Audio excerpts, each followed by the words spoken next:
अस्सलाम वालेकुम मेरे फार्मर भाईओ। वालेकुम अस्सलाम जी। ਅੱਜ ਦੇ ਦੌਰ ਦੇ ਵਿੱਚ ਖਾਦਾਂ, ਬਿਜਲੀ, ਡੀਜ਼ਲ ਔਰ ਜਿੰਨੇ ਵੀ ਜ਼ਰਈ ਮੁਦਾਖਲ ਹੈਗੇ ਆ, ਇਹ ਸਾਰੇ ਦੇ ਸਾਰੇ ਮਹਿੰਗੇ ਹੁੰਦੇ ਜਾ ਰਹੇ ਆ ਔਰ ਫਾਰਮਰ ਦਾ ਪ੍ਰੋਫਿਟ ਜਿਹੜਾ ਹੈਗਾ ਤਕਰੀਬਨ ਨਾ ਹੋਣ ਦੇ ਬਰਾਬਰ ਰਹਿ ਗਿਆ ਹੈਗਾ। ਔਰ ਇਸ ਦੌਰ 'ਚ ਜ਼ਰੂਰਤ ਹੈਗੀ ਆ ਕਿ ਕੋਈ ਐਸੀ ਟੈਕਨੋਲੋਜੀ ਅਪਣਾਈ ਜਾਵੇ ਜਿਹਦੇ ਨਾਲ ਬਹੁਤ ਥੋੜ੍ਹਾ ਜਿਹਾ ਖਰਚ ਕਰਕੇ ਜ਼ਿਆਦਾ ਪੈਦਾਵਾਰ ਲਈ ਜਾ ਸਕੇ, ਤਾਂ ਕਿ ਪਰ ਏਕੜ ਇਨਕਮ ਜਿਹੜੀ ਹੈਗੀ ਆ ਉਹ ਵੱਧ ਸਕੇ। ਤੇ ਅੱਜ ਅਸੀਂ ਮੌਜੂਦ ਹੈਗੇ ਆ ਚੌਧਰੀ ਸਰਫਰਾਜ਼ ਸਾਹਿਬ, ਚੱਕ ਨੰਬਰ 15 EB, ਪਾਕਪਤਨ ਰੋਡ, ਆਰਿਫਵਾਲਾ ਦੇ ਫਾਰਮ ਤੇ, ਔਰ ਇਹਨਾਂ ਨਾਲ ਗੱਲਬਾਤ ਕਰਦੇ ਆ। ਇਹਨਾਂ ਨੂੰ ਅਸੀਂ ਗ੍ਰੀਨ ਪਾਕਿਸਤਾਨ ਦੀ ਰੀਕਲੇਮਰ ਇਸਤੇਮਾਲ ਕਰਵਾ ਰਹੇ ਆ। अस्सलाम वालेकुम चौधरी सरफराज साहब। वालेकुम अस्सलाम जी। ਤੁਸੀਂ ਇਹ ਦੱਸੋ ਕਿ ਤੁਸੀਂ ਆਪਣਾ ਗ੍ਰੀਨ ਪਾਕਿਸਤਾਨ ਦੀ ਪ੍ਰੋਡਕਟ ਰੀਕਲੇਮਰ ਕਿਦੋਂ ਕੁ ਤੋਂ ਇਸਤੇਮਾਲ ਕਰ ਰਹੇ ਹੋ? ਅਸੀਂ ਤੁਹਾਡੇ ਸਾਹਮਣੇ 5-6 ਸਾਲ ਤੋਂ ਇਸਤੇਮਾਲ ਕਰ ਰਹੇ ਹਾਂ ਇਨਸ਼ਾਅੱਲਾ ਤਾਲਾ ਜੀ। ਤੇ ਅੱਛਾ ਰਿਜ਼ਲਟ ਆ ਰਿਹਾ ਹੈ। ਔਰ ਕਿਹੜੀ ਕਿਹੜੀ ਫਸਲ ਤੇ ਤੁਸੀਂ ਇਸਤੇਮਾਲ ਕਰ ਚੁੱਕੇ ਹੋ? ਅਸੀਂ ਜੀ ਇਹ ਧਾਨ ਜੀ, ਗੰਦਮ ਜੀ ਤੇ ਮਕਈ ਤੇ ਸਬਜ਼ੀ ਤੇ ਬਾਅਦ ਕਰ ਇਸਤੇਮਾਲ ਕਰ ਲਈਦੀ ਹੈ ਜੀ। ਠੀਕ ਹੈ। ਤੇ ਇਹ ਦੱਸੋ ਜੀ, ਇਹ ਧਾਨ ਦਾ ਤਕਰੀਬਨ ਜੀ 12 ਤੋਂ 15 ਮਣ ਦੀ ਐਵਰੇਜ ਵੱਧਦੀ। ਠੀਕ ਹੈ।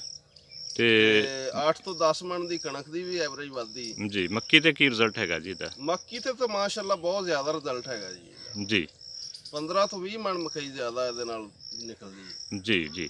ਔਰ ਇਨਸ਼ਾਅੱਲਾ ਤਾਲਾ ਇਸਤੇਮਾਲ ਕਰ ਰਹੇ ਹਾਂ, ਬਹੁਤ ਅੱਛਾ ਰਿਜ਼ਲਟ ਆ ਰਿਹਾ ਜੀ। ਇਹ ਦੱਸੋ ਕਿ ਕੋਈ ਖਾਦ ਦੇ ਵਿੱਚ ਵੀ ਕਮੀ ਆਉਂਦੀ ਹੈਗੀ ਆ ਜਿਹੜੀਆਂ ਤੁਸੀਂ ਖਾਦਾਂ ਪਾਉਂਦੇ ਹੋ?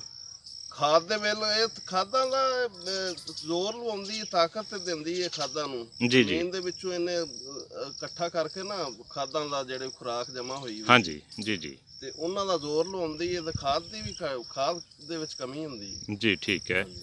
ਤੇ ਜ਼ਮੀਨ ਦੇ ਉੱਪਰ ਕੋਈ ਬਿਹਤਰੀ ਆਉਂਦੀ ਆ ਜ਼ਮੀਨ ਦਾ ਸਖਤਪਨ, ਕੋਈ ਪਾਣੀ ਪੀਣ ਦੇ ਹਵਾਲੇ ਨਾਲ ਇਹਦੇ ਨਾਲ ਕੀ ਬਿਹਤਰੀ ਤੁਸੀਂ ਨੋਟ ਕੀਤੀ ਹੈਗੀ? ਇਹਦੇ ਨਾਲ ਜੀ ਜ਼ਮੀਨ ਜਿਹੜੀ ਹੈ ਉਹ ਬਿਲਕੁਲ ਸਹੀ ਆਦੀ ਜਿਹੜਾ ਨਾ, ਯਾਨੀ ਕਿ ਤੁਸੀਂ ਕਹਿਣ ਦਾ ਮਤਲਬ ਹੈ ਕਿ ਨਰਮ ਔਰ ਭੁਰਭੁਰੀ ਹੋ ਜਾਂਦੀ ਹੈਗੀ? ਭੁਰਭੁਰੀ ਉੱਤੋਂ ਹੋ ਜਾਂਦੀ ਹੈ ਤੇ ਆਪਣਾ ਜਿਹੜਾ ਨਾ ਬਿਲਕੁਲ ਸਹੀ ਜਿਹੜਾ ਨਾ ਰਿਜ਼ਲਟ ਆਉਂਦਾ। ਮਤਲਬ ਪੌਦਾ ਅੱਛਾ ਚੱਲਦਾ ਹੈਗਾ ਜ਼ਮੀਨ ਨਰਮ ਹੋਣ ਦੀ ਵਜ੍ਹਾ ਨਾਲ? ਪੌਦੇ ਦਾ ਜਿਹੜਾ ਨਾ ਗਰੋਥ ਬਹੁਤ ਅੱਛੀ ਹੁੰਦੀ। ਜੀ ਜੀ। ਠੀਕ ਹੈ, ਬਿਲਕੁਲ ਸਹੀ ਹੈ। ਤੁਸੀਂ ਦੂਸਰੇ ਫਾਰਮਰ ਭਾਈਆਂ ਨੂੰ ਕੀ ਪੈਗਾਮ ਦੇਣਾ ਚਾਹੁੰਦੇ ਹੋ ਕਿ ਇਹ ਪ੍ਰੋਡਕਟ ਜਿਹੜੀ ਹੈਗੀ ਆ ਇਹਨੂੰ ਨਾ ਵੀ ਇਹ ਜਿਹੜੀ ਨਾ ਆਪਣਾ ਰੀਕਲੇਮਰ, ਹਾਂਜੀ, ਇਹ ਮੇਰੇ ਦੂਸਰੇ ਕਿਸਾਨ ਭਾਈ ਵੀ ਇਹਨੂੰ ਇਸਤੇਮਾਲ ਕਰਨਗੇ ਨਾ ਤਾਂ ਬਹੁਤ ਹੀ ਜ਼ਿਆਦਾ ਅੱਛਾ ਰਿਜ਼ਲਟ ਮਿਲੇਗਾ ਇਹਦਾ। ਜੀ ਜੀ, ਬਿਲਕੁਲ ਠੀਕ ਹੈ ਜੀ ਸਰਫਰਾਜ਼ ਸਾਹਿਬ। ਅੱਛਾ ਰਿਜ਼ਲਟ ਮਿਲੇਗਾ। ਬਹੁਤ ਸ਼ੁਕਰੀਆ, ਤੁਸੀਂ ਆਪਣਾ ਕੀਮਤੀ ਟਾਈਮ ਕੱਢਿਆ ਔਰ ਆਪਣੇ ਫਾਰਮ ਤੇ ਆਏ ਔਰ ਸਾਨੂੰ ਟਾਈਮ ਦਿੱਤਾ। ਤੇ ਇਨਸ਼ਾਅੱਲਾ ਇਹ ਇਸ ਤਰ੍ਹਾਂ ਦੀਆਂ ਜਿਹੜੀਆਂ ਪ੍ਰੋਡਕਟ ਹੈ ਨੇ ਇਹਨਾਂ ਨੂੰ ਪ੍ਰਮੋਟ ਕਰਨਾ ਚਾਹੀਦਾ, ਦੂਸਰੇ ਫਾਰਮਰ ਭਾਈਆਂ ਨੂੰ ਵੀ ਇੱਕ ਦੂਸਰੇ ਨੂੰ ਦੱਸਣਾ ਚਾਹੀਦਾ, ਔਰ ਜ਼ਿਆਦਾ ਨਹੀਂ ਤੇ ਕੋਈ 1-2 ਏਕੜ ਤੇ ਇਸਤੇਮਾਲ ਕਰਕੇ ਚੈੱਕ ਕਰ ਲਿਆ ਜਾਵੇ ਔਰ ਅੱਛਾ ਰਿਜ਼ਲਟ ਲੱਗੇ ਤੇ ਉਹਨੂੰ ਅਪਣਾਉਣਾ ਚਾਹੀਦਾ ਹੈਗਾ। ਬਿਲਕੁਲ ਜੀ। ਬਜਾਏ ਇਸ ਦੇ ਕਿ ਅਸੀਂ ਇਹੀ ਸੋਚਦੇ ਰਹੀਏ ਕਿ ਇਸ ਚੀਜ਼ ਦਾ ਰਿਜ਼ਲਟ ਨਹੀਂ ਆਉਣਾ ਜਾਂ ਫਲਾਂ ਕੰਪਨੀ ਕੋਈ ਚੀਜ਼ ਦੇ ਕੇ ਗਈ ਸੀ ਉਹਦਾ ਰਿਜ਼ਲਟ ਨਹੀਂ ਆਇਆ ਤੇ ਇਹ ਜਿਹੜੀ ਚੀਜ਼ ਆਈ ਹੈ ਇਹਦਾ ਵੀ ਨਹੀਂ ਆਉਣਾ। ਐਸਾ ਨਹੀਂ ਹੈਗਾ। ਇਹ ਜਿਹੜੇ ਬਾਇਓ ਫਰਟੀਲਾਈਜ਼ਰ ਹੈਗੀ ਆ ਇਹ ਇਸ ਦੌਰ ਦੀ ਜ਼ਰੂਰਤ ਆ ਤਾਂ ਕਿ ਥੋੜ੍ਹਾ ਜਿਹਾ ਖਰਚ ਕਰਕੇ ਤੇ ਜ਼ਿਆਦਾ ਇਨਕਮ ਜਿਹੜੀ ਹੈਗੀ ਆ ਲਈ ਜਾ ਸਕੇ। ਇਹ ਦੱਸ ਰਹੇ ਆ ਜੀ, ਹਮਸਾਇਆਂ ਨੂੰ ਦੱਸ ਰਹੇ ਆ ਜੀ, ਬਹੁਤ ਜ਼ਿਆਦਾ ਜਿਹੜਾ ਨਾ ਲੋਕ ਬਲਕਿ ਇਸਤੇਮਾਲ ਕਰ ਰਹੇ ਆ ਇਹਨੂੰ।